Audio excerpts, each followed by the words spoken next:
of some kind or the visionary move, that you need some people around you that see the vision and they see what's in it for them, because that's a main question I'll ask.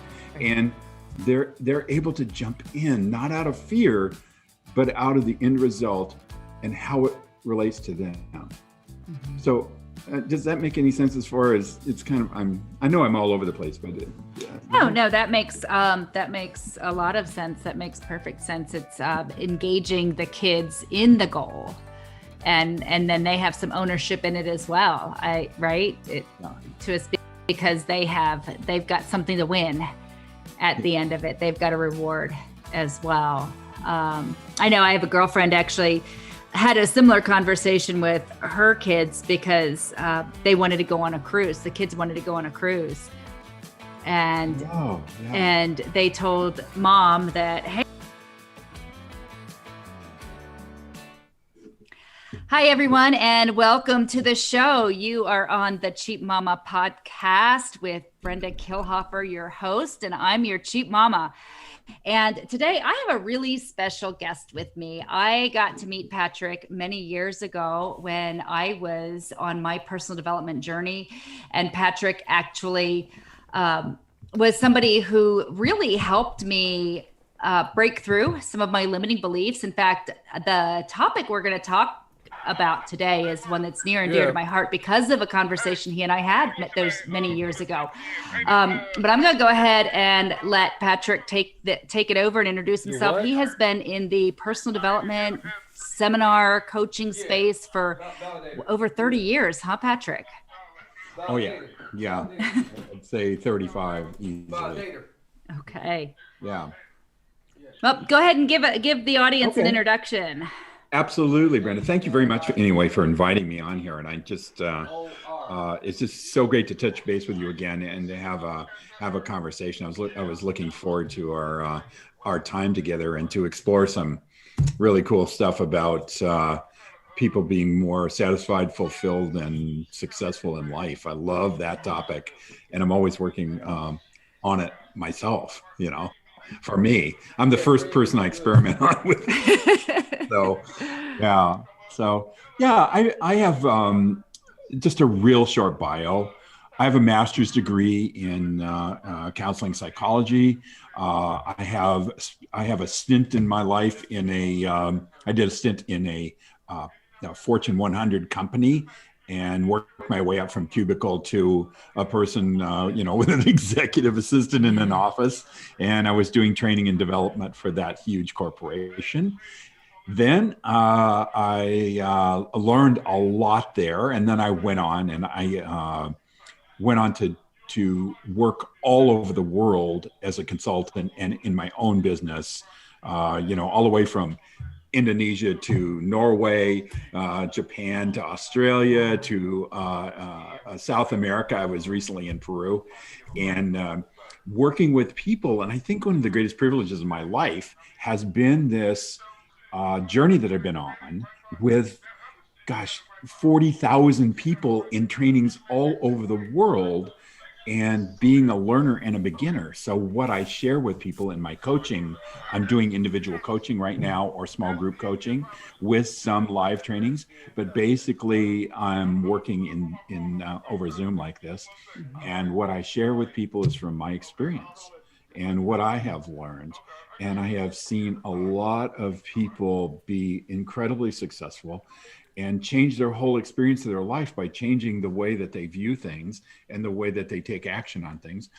And I've seen a lot of people just kind of struggling along. Good people with great intentions and all of the credentials to do what they need to do. But there seems to be times that we get into struggle, and that's where I come in as a coach and a person that's a trainer. So it all comes from my experience of working with people. Yeah. So I don't know if you will remember this moment, but this is a moment I have, your ears probably burn every time I quote you on this. But I was in a train the trainer course with you. I was just thinking about the time frame. Must have been 12 years ago. Because I think my daughter was about 4 years old at the time. Yeah. And I remember saying to you, Patrick, my daughter gets so frustrated and so upset because she isn't perfect or she doesn't do something perfect or the right way. And I said, I don't put that expectation on her. How do I help her? And I remember you saying, well, Brenda, you do put that expectation on yourself. And by you putting that expectation on yourself, you don't give anybody around you permission to be any less than perfect. And that was a gut punch for me at the time. Like, wow, I do that. And, and I've shared that so many times. So that's really where I wanted to take the topic today is, because I think women do it a lot, and I see my husband do it as well. And then our children, many fathers with their sons, or, women with their daughters, set that expectation unconsciously for their kids. And I still, even with that conscious awareness, she's 16 now. And, I'm watching circumstances play out where I can tell that she's holding back because she's afraid that she'll fail at something that she's about to do. And I know that it's like, okay, I can't just tell her and yell at her and give her a hard time. I've got, what is it that I personally need to change to do that? And at the same time, I'll share a quick story. I saw evidence of how we have grown in my 5-year-old at the breakfast table this morning or yesterday morning. I had made we were having a conversation at breakfast, and I'm like, I know, you guys have so much fun at poking at me. They all love to poke at the different things mom does. And, and he goes, Mom, I love you. And you are the funniest person in this house. And it was so cute because he doesn't even know how to use the word but in that kind of sentence. So there's always this, I've come this far and I'm still so far away. On one hand, I've got one child that doesn't even recall the kind of lifestyle my older ones had because we've grown so much. And then on the flip side, those older ones are still repeating those patterns that I know I didn't want to see them repeat. So let's share on that. Yeah. I think sometimes we think we're more of an influence with our kids by what we say to them. And I think the bigger influence with kids or people in our life is how we are being, how we're taking action in the world. I think especially for kids, don't you think that they observe? So they're real observers of the action and the energy around. And I know we love to lecture our kids and talk with them about what's right. But I think that a lot of people in our lives watch us and watch the action that way. And that's what they pick up and what they learn. When you agree? I would absolutely agree. I think, I think there's so many challenges out there that our kids are facing day in and day out. And, I think a great example is even on social media, we can, as adults, criticize and poke and say, hey, you're on the phone too much, you're this, you're that. And by the same token, how many adults can't seem to get off the phone? And how many times do my kids even call me out because I'm engrossed in what I'm looking at and I don't hear them talking to me? And so, how do we tell them, hey, go out, live life, and have personal relationships that aren't on the phone, when yet they can see that we're doing exactly what we're telling them not to? Well, yeah, I think a lot of personal relationships are over media these days. And it doesn't seem to be strange for some of my younger clients at all to to have those relationships. And for people that have had more to face-to-face experience, like probably you and I have, it seems like very much more personal to us. But I think it's that viewpoint. One of the things in working with my clients, and one of the things is I like to see people move forward in what's important to them. So the basic question for anybody is, what's important to you?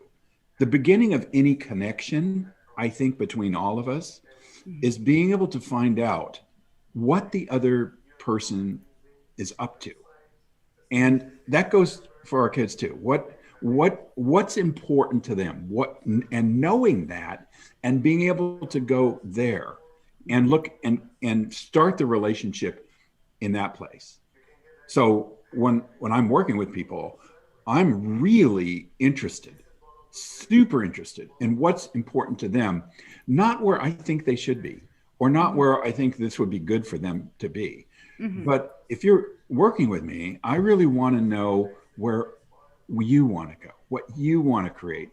And oftentimes I'll do an exercise called, what's your ideal life? And that's writing down, what's your ideal life like? And of course, people start off with, I'd like a bigger house. I'd like more, make more money. I'd like to be able to do some traveling and all that kind of stuff. And that's all part of it. But even past then, what does the ideal life look like? How do you want to experience life? It's not a question very many people have asked. So the connection here between us all is basically based in curiosity, from my point of view.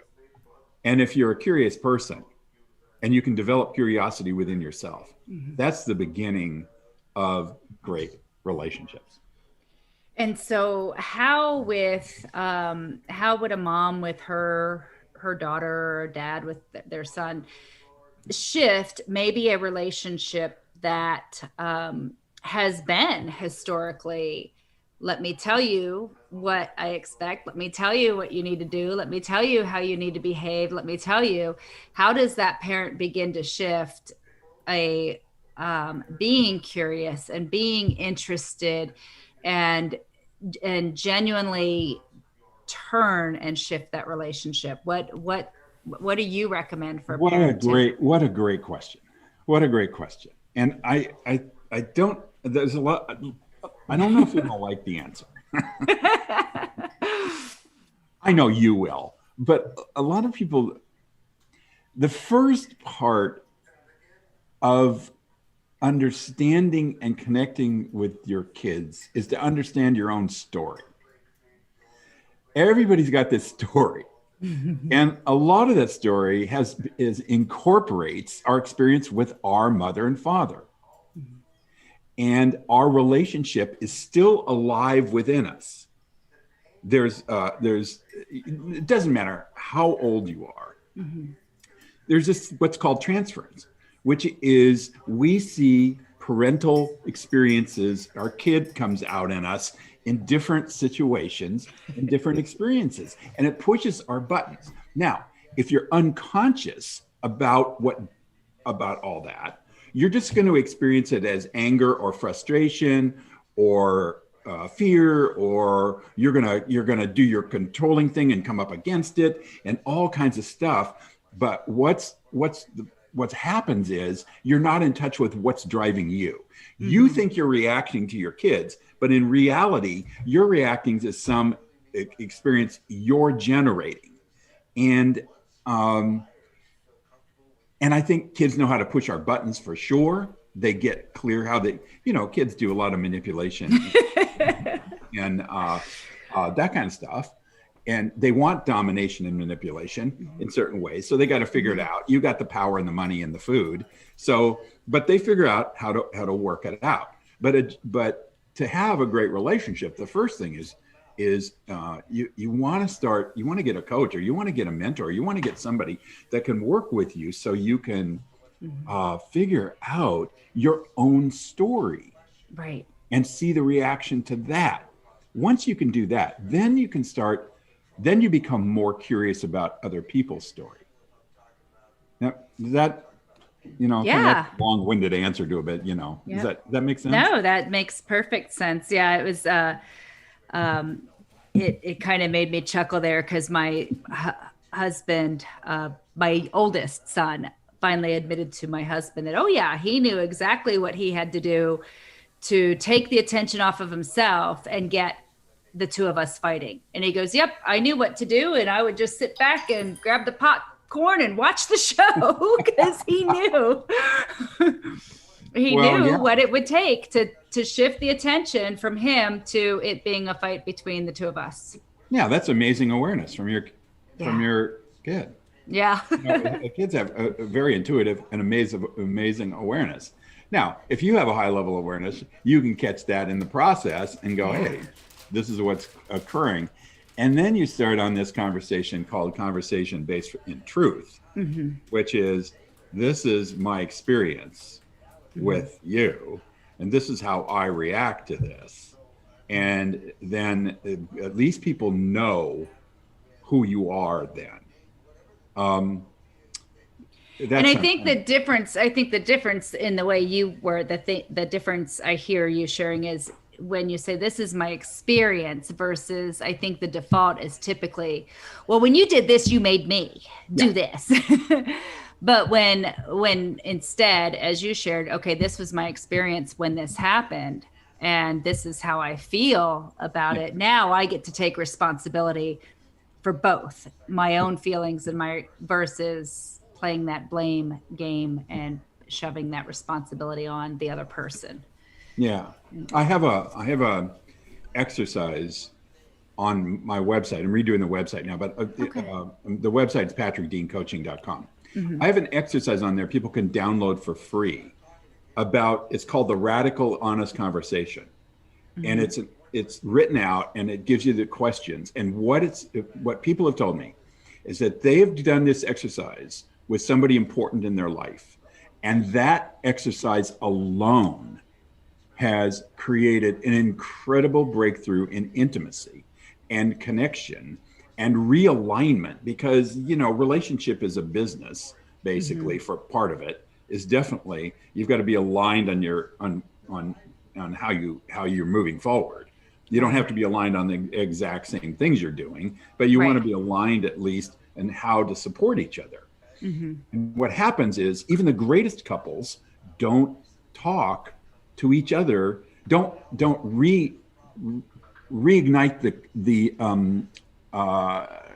what would you call it? Reignite the excitement in the relationship, because we got into a rut, and we assume that the other person knows what we want. If the old classic is, if he really loved me, he would know what I want. And most of the time, no.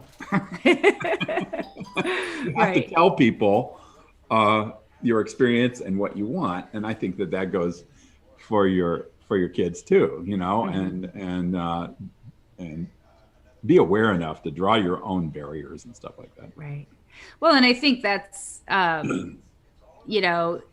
when to your earlier point, when we assume that we know what somebody wants, or we have an expectation that we know, we're really projecting our own wants and desires and beliefs on that person versus truly understanding or knowing. And that's in any relationship, whether it's a husband, wife, child, parent, or even a business, just a sales call. I mean, I think that's where people really come up against it in business and in sales, because they assume they already know the answer versus going right back to what you said and approaching every conversation with, curiosity and what do I have the opportunity to learn today? Yeah. Well, you bring up sales, and every time, you and I have been in trainings together where people have brought up sales and everybody goes, or, throw up. And everybody, unless you're a professional salesperson, you understand that we're selling all the time. We're selling our ideas. We're selling ourselves in relationship. We're we want to be of influence to people. It's important to us, for them or for us. So part of what I do working with people and being with my clients is to kind of bring this awareness of how much more influential they really are than they think they are. You know what Tell I mean? me more about that. Okay. There's something called, let me do the really short version. And this has been from my experience. I learned this. It took a while for me to get this, but it's something I call the theory of space. And this is not like the space of outer space or anything. This is inner space. So the theory of space goes this way. You influence people by your actions. And especially you influence people by your belief systems and your beingness. So what I mean by that is that if you are operating from courage, or you're operating from excitement, or you're operating from gratefulness, or you're operating from forgiveness, or you're operating from compassion, or whatever, commitment. If you operate, your beingness is around that, in your who you are. What you do is you permission other people to have the same experience you're having.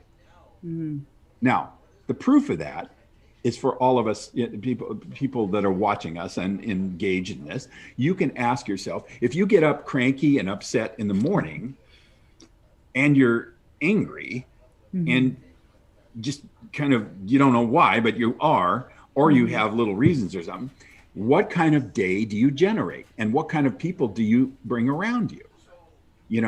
And generally you're going to bring one of two types of people, or both.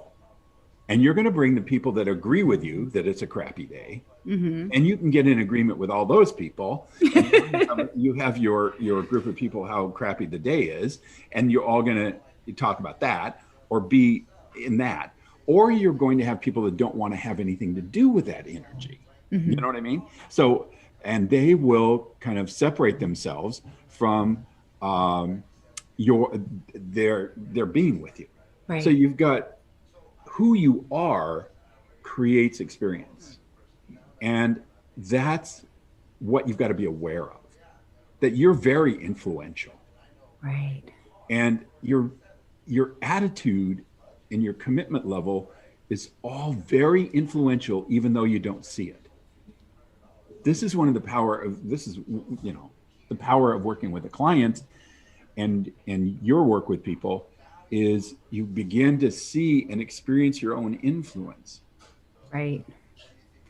I'm going to go ahead and have us break from there, because I want to take that back when we get back after the break to something key that you said about, that we are selling ourselves all the time, and how that relates to us even selling ourselves to our children, because what it made me realize is that we're actually competing against a lot for their time, their belief, their adoration.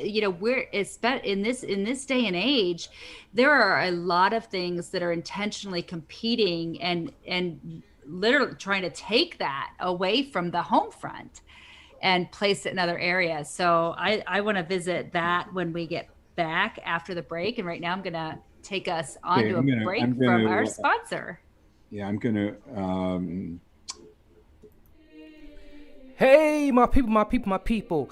This is Marcus from the Transform You Media Network. If you are enjoying the Cheap Mama life, I want to tell you about more content that is similar to what you are receiving right now. If you are the type of person that enjoy inspiration or insightful wisdom that takes you away from the junk that they are giving to you in the mainstream, the Transform You Media Network is the place to be. You want to find more content like this over on our YouTube page, our Roku channel, or on Google Podcasts, Spotify, or Apple. Simply do a Google search type in Transform You Media Network or go over to our main website at transformyoubroadcast.com. That's transform the letter U, broadcast.com. See what we have to offer. We will transform your life and business. Hey everyone, welcome back to the show. I'm Brenda Kilhofer and I'm your Cheap Mama, and I am here with Patrick Dean today. And we just finished up having a little bit of conversation around how we show up in the world and the influence that we have over and around those of us that we were around. And I thought when we came back, we could ask Patrick specifically how we sell to our children, because there are a lot of things out there. They have social media, they have their TikToks and their Snapchats, and then they have the school that maybe has a different agenda for the values that they want to teach for our children than we might have when it comes to the values that we want to teach to our children. Mm-hmm. And so what is the parent's role in showing up each and every day to essentially sell themselves to being that guiding light for their child versus these other influences? Yeah, selling yourself to your kids, I think that's a really interesting way to put that. I'll give you a short story, and then we get into it a little deeper. But I had a woman in one of my trainings, and she was in network marketing. She was pretty high level on network marketing, and she wanted to jump to the next level. In her network marketing company, they had levels to go to. And so she wanted to jump into the next level. And what that means is that she needed to kind of up her engagement, more meetings, more conversations, more time in the office.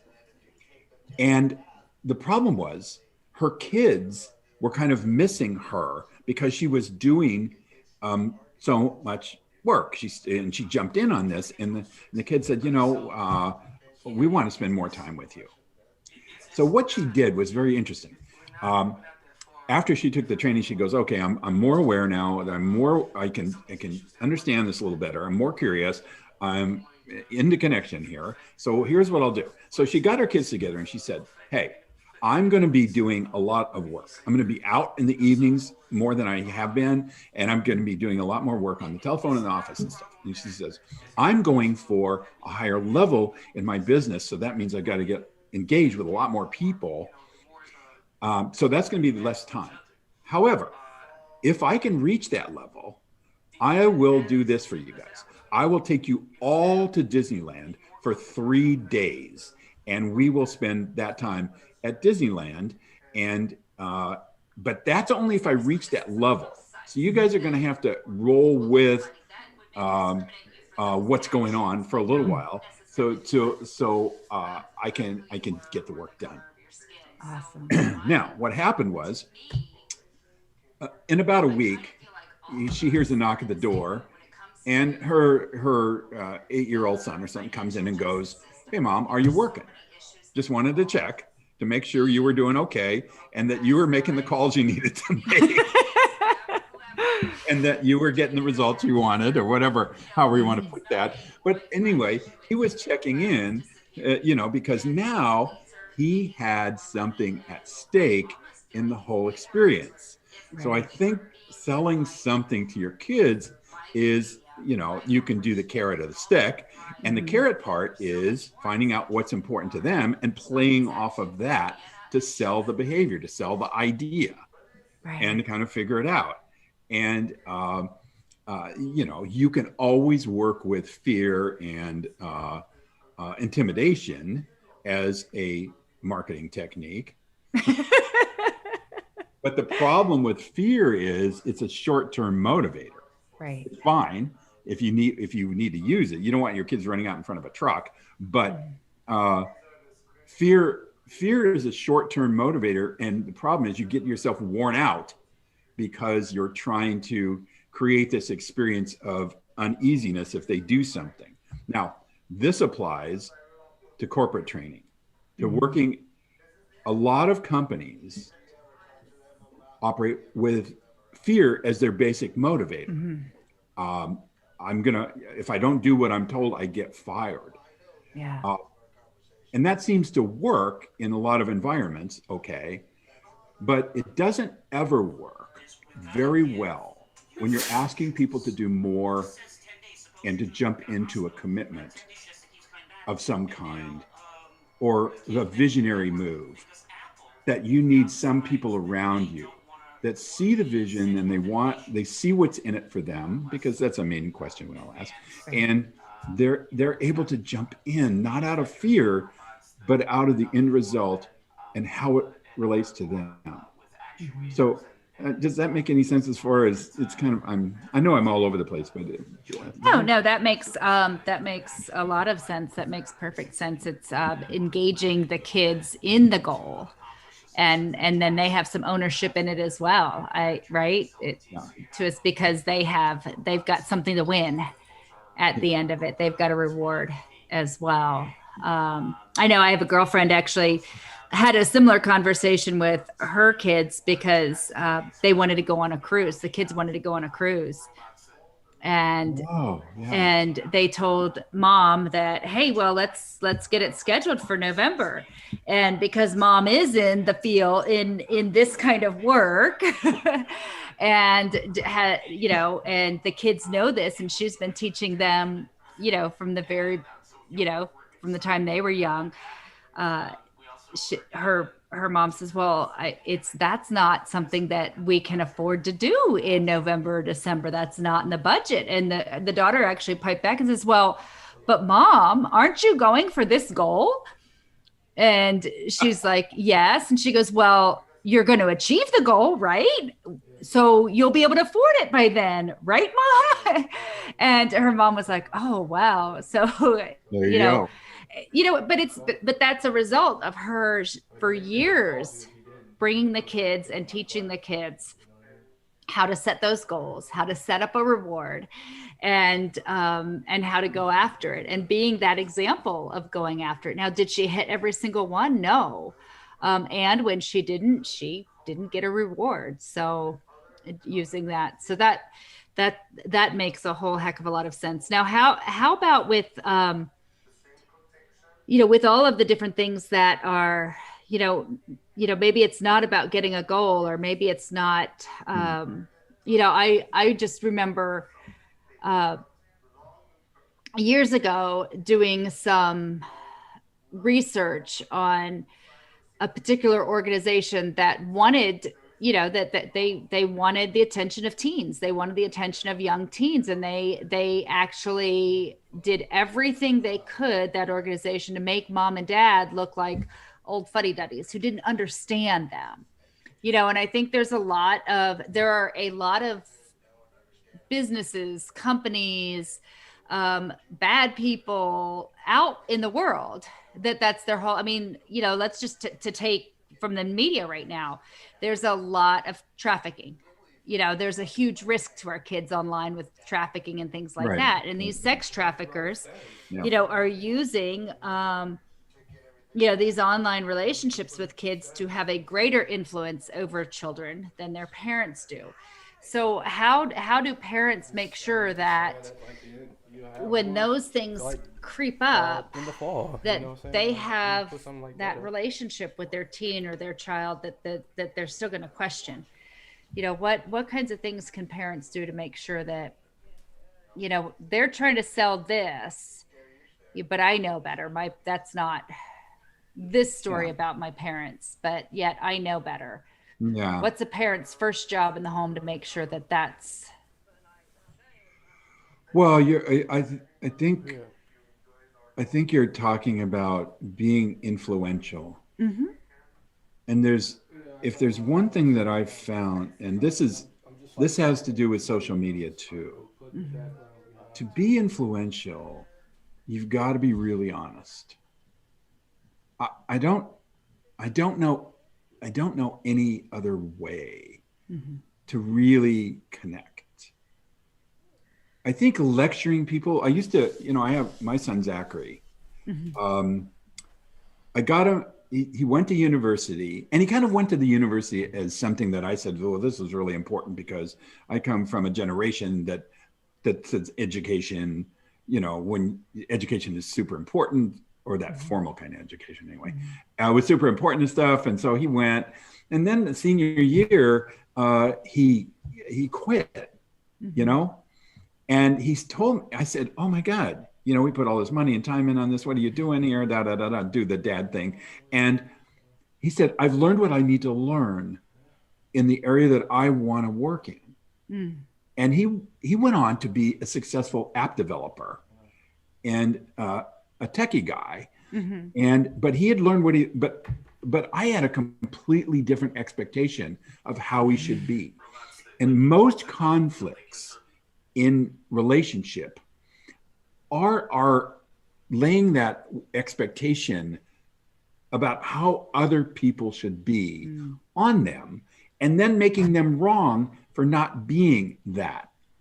Right. And the quickest way to get yourself into a problem in relationship is for me to say, Brenda, I expect you to be this way. You start either feeling angry or you feel guilty or whatever. And maybe I think I can manipulate you with guilt or whatever. But the idea that another person is bad or wrong in the beginning of any conversation is really it's not the way you're going to get the respect of your kids and have them listen to you. Mm-hmm. So making them wrong about stuff, you want to be really careful about. Now, there is wrong behavior. Correct. Yeah. But there's no wrong people. Somebody told me.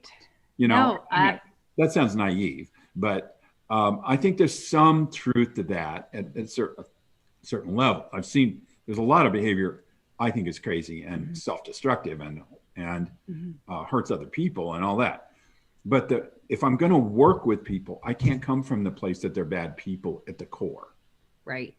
So you to connect with your kids, I think that you can't make them wrong all the time for what they believe or what they like. But if you are with them a little bit, then you can influence. You'll have more of an influence. Right. Yeah. I remember, I think the turning point in my oldest, for my oldest son and my relationship as a whole was this. I think I just finished reading 2 books. One was Personality Plus by Florence Littauer, and the other was The 5 Love Languages for Kids.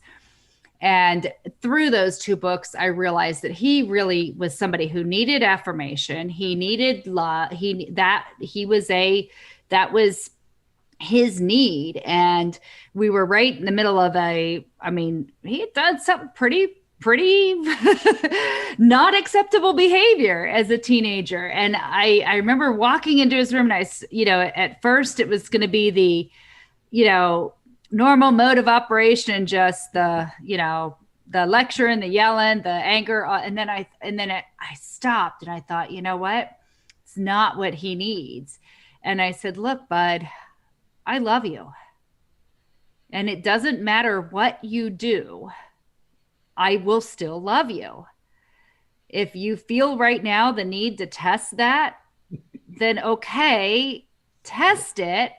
And my biggest fear is you hurting yourself testing that, because I'm never not good. No matter what you do it doesn't change how much I love you. I'm still going to love you. Yeah. Now, I don't want you doing these things. Why? Because you're going to hurt yourself for no other reason other than hurting yourself. And you know what? And that one conversation, really, that was that bridge that shifted, for us, the going from, always lecturing and yelling and telling and, you need to do this, to finally an understanding that, okay, even if I do this, mom's still going to love me. And he's, even more willing to admit, hey, I really did something and I know you're not going to like it, but I need to tell you. There you go. Well, there's an interesting thing in this, Brenda. I think that I've done a lot of classes for teenagers. Mm-hmm. Not my huge specialty, but my wife just is her heart's out. Right. So we've done these advanced personal development trainings for teens. Mm-hmm. So, success-based trainings, leadership-based trainings like that. And when we start the trainings, they're usually residential. So we talk about the rules, and this is what's going to happen. And this is how we're going to create the structure of this training. And the stuff we have is pretty basic. Like you make your bed, be on time, make sure you do your homework, make sure that you watch out for your buddy, because we put them in buddy teams. And the first 2 days, it's complete rebellion. And it's all resistance to, I don't want to be told what to do, or I don't like this, or I want my own personality to show up here, so I'm not going to do this. But what happens is amazing. What happens after a while is, let's say somebody in one of the cabins doesn't make their bed. All of the people in the cabin are responsible for that experience going on. So they've got to handle it with each other. So we have this peer thing going on. They've got to handle it with each other. And eventually everybody starts following the rules. Right. Because the other people are going, we don't want to waste our time going back and doing our bed or cleaning up or whatever we need to do. You've been through this drill before in some of the trainings. And so what happens is, after a while, they love the structure. Right. They operate in the structure. Now, they would never tell you that they like the structure, but they feel safe. There's a safety factor that shows up and allows people to show up as who they are. Right. Or it takes away that stuff of everybody going into tribes by music, by who likes this music, or who is this, or who is that, all those tribal things that go on. It starts to remove that a little bit with more respect for different groups of people that are different than you. And that's one of the main things we wanted to have happen in this training. And at the end, the young adults don't want to leave. Right.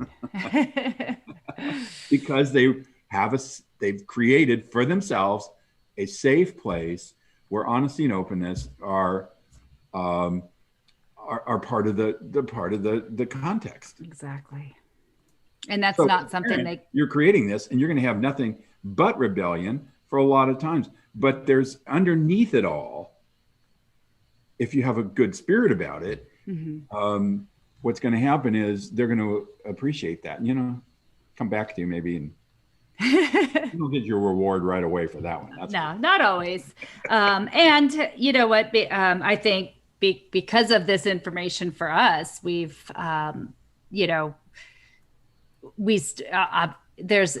all people, right? They're still kids. They're still have their places they want to stretch and rebel and things like that.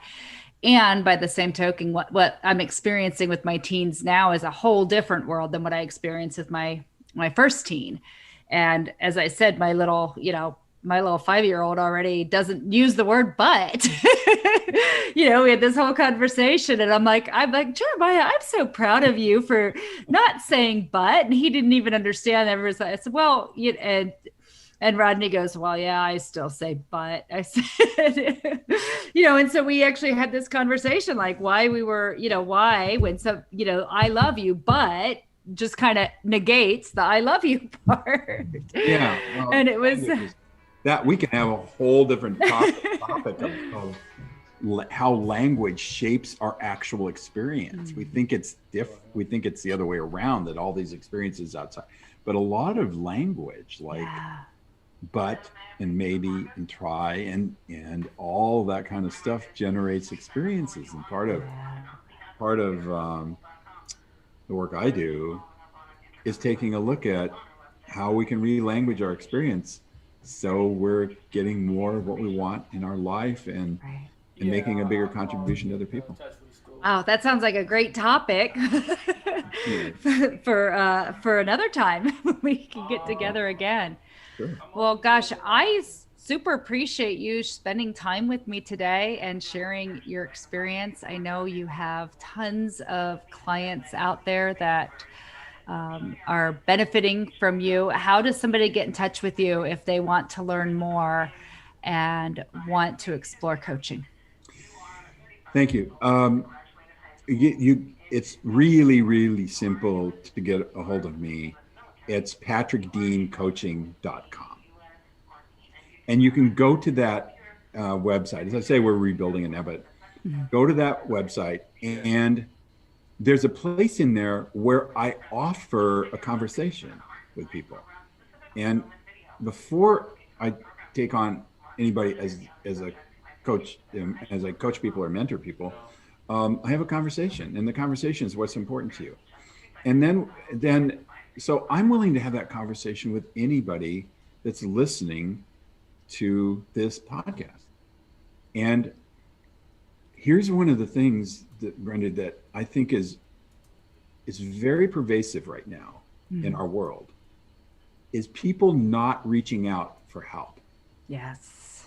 And not asking for help, or because we all see that as a weakness. And yet, why not talk to Brenda about talk to you about what's good, what you have experienced, and reaching out and asking for help. And so, or at least assistance, or at least an eye of someone who can maybe see where you're stuck, or maybe see what the next step is, or help you with that. And that includes very successful people to maybe, we all get stuck in certain places, and you just need somebody to help you move, to really create a space for you to move forward. And that's what I wanted to offer for people. That's awesome. I really appreciate you opening that up to anybody listening to the podcast. And I so agree with you. That was something I struggled with for years, was raising my hand and asking for help. It was always like, oh, nope, I got to do this by myself. I got to handle this myself. And I think I remember the first time that I really, really, truly, and it was hard. It was uncomfortable to do, but it was after one of our miscarriages, I remember reaching out and just saying, hey, I need help. Can people, and we had such an outpouring of people that I don't think I made a meal for 2 months, because we had such an outpouring of help. And I needed that help and that healing, and not to have to worry about putting the house back together and making life normal for everybody again. And at the same time, had I not been willing to at least raise the hand and ask once, and it was hard, that was outside of my comfort zone for sure. But had I not been willing to at least ask that one person, hey, I need help. Can you guys, and that taught me so much about just the power of giving others permission to help you. Because I think sometimes we expect everyone to realize we need help, and we maybe want to be at least, maybe that's just me, but we want to be rescued in some sense, but we kind of expect somebody to figure it out and come in and help us without us having to ask. And the reality is, I think the rest of the world needs permission to come and help you, because they don't want to offend you either. Yeah, I'm working right now with a lot of men, and men in a place where they have reached a certain place and they don't know where to go next. They don't know what the next adventure is, the next challenge, or there's been a commitment to comfort, but it's not very satisfying, that kind of stuff. And for men especially, it's hard for us to reach out, because we equate that with incompetence. And I tell you, everything that I'm sharing with people and learning from people, there were people that came before me and mentored me and helped me. And it's just the most amazing thing to be a good student. Right. I think if you're gonna develop two things from anything, it's curiosity and being a good student, and your life will open up. So that's my invitation to people anyway, to get contact me, and I'll have a 15-minute conversation. Awesome. Thank you so much, Patrick. Yeah, then that is great advice. Always be a hungry student. I make it a point now. I love being, it used to be that I wanted to be able to show everybody what I knew. Now I would rather be the dumbest person in the room. You know, I want it because I want to be around people that that are that much further ahead in the game than I am, so I can learn from them. Yeah. Very, Let me be and let me learn from those that are around me. So thank you today for being here. I really appreciate your time and would love to have you back another time.